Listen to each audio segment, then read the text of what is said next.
রঘুনাথগঞ্জ ২ নম্বর পঞ্চায়েত সমিতির সদস্য কংগ্রেসে যোগদানের পর বাড়ি ভাঙচুরের অভিযোগ উঠে এলো শাসক দলের বিরুদ্ধে। রীতিমতো উত্তেজনা ছড়িয়েছে সেকেন্দ্রা পঞ্চায়েত এলাকায়। তারপরে হামলাকারীদের দুজনকে গ্রেপ্তারের দাবিতে কংগ্রেস নেতৃত্বরা জঙ্গিপুর পুলিশ ফাঁড়ির সামনে বিক্ষোভ দেখান। স্থানীয় সূত্রে জানা গেছে, আক্রান্ত ওই ব্যক্তির স্ত্রী রঘুনাথগঞ্জ ২ নম্বর পঞ্চায়েত সমিতির তৃণমূল কংগ্রেসের সক্রিয় সদস্য ছিলেন।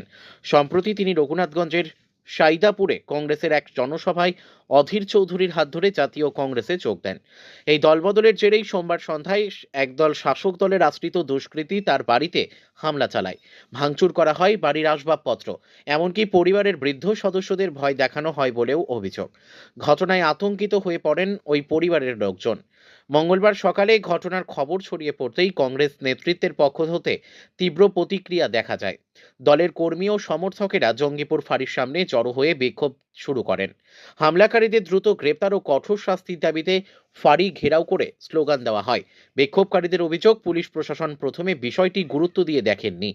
অন্যদিকে তৃণমূল কংগ্রেসের স্থানীয় নেতৃত্ব এই অভিযোগ সম্পূর্ণ অস্বীকার করেছে। তাদের দাবি, এটি রাজনৈতিক উদ্দেশ্য প্রণোদিত অভিযোগ।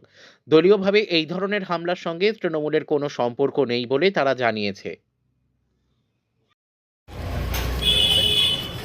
স্বৈরাচারী শাসন ব্যবস্থা, সাধারণ মানুষের যে নিপীড়ন, পরিযায়ী শ্রমিকদের যে কর্মহীনতা, সমস্ত কিছু মানুষের মনের মধ্যে বাসা বাঁধছিল।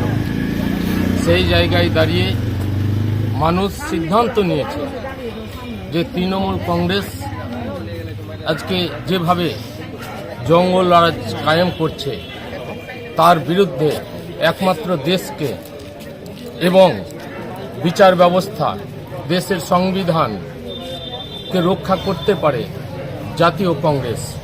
তাই জাতীয় কংগ্রেসের উপর আস্থা রেখে এই ২ নম্বর রঘুনাথগঞ্জ ব্লকে হাজারো হাজারো মানুষ সম্মতিনগর মারোয়ারি পট্টিতে তারা কংগ্রেসে সামিল হয়েছিল।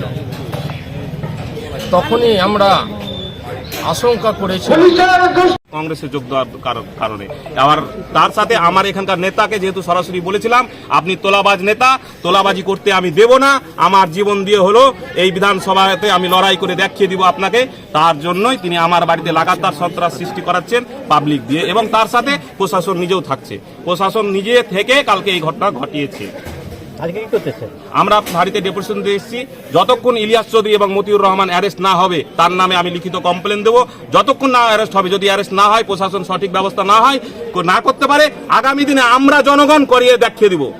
আমরা দেখিয়ে দিব পথ অবরোধ করে রঘুনাথগঞ্জ শহর আপনার জাম করে দেবো। আমার নাম মাসুদ করিম। তৃণমূল থেকে কংগ্রেসে যাওয়ার ফলে কি এটা একদম তৃণমূল থেকে কংগ্রেসে যাওয়ার কারণেই এই ঘটনাটা ঘটিয়েছে। আমাদের এখানকার নেতা, গ্রাম নেতাই নিজে ঘটাচ্ছে, সেকেন্দ্রা এবং গিরিয়াকে উত্তপ্ত করে ভাবছে যে লুটপাট করে যে সন্ত্রাসী ভোটটা হয় এখনো। আপনার বাড়িতে কি হয়েছিল? আমার বাড়িতে গেলে বুঝতে পারবেন যে কি হয়েছিল, কারণ কালকে সন্ধ্যা নামাজ, এশারের নামাজের আগেটাই এইরকম ভাবে ওরা কিছু মানুষকে নিয়ে আপনার ট্রান্সফর বা হাতা ফেলে অন্ধকার করে এই ঘটনা ঘটিয়েছে। ব্যাপক সন্ত্রাস, এবং পুলিশ সাথে ছিল। আপনার বাড়িতে কে কে ছিল? আমার মা ছিল, বাবা ছিল। বাবা নামাজ পড়তে মসজিদেই বাড়ি, মসজিদে নামাজ পড়তে ঢুকেছিল। আমার মা সেই অবস্থায় বাড়িতেই নামাজে দাঁড়িয়েছিল। আমার মা এবং বাবা দুজনেই হাজী সাহেব, দুজনকেই এইভাবে বাড়িতে বয়স্ক লোককে অন্যায় অত্যাচার করা হয়েছে। এর বিরুদ্ধে আমরা প্রতিবাদ জানাতে ফাঁড়িতে এসেছি। নামাজ চলাকালীন কি এই ঘটনা ঘটেছে? কি বলেন? নামাজ চলাকালীন নামাজ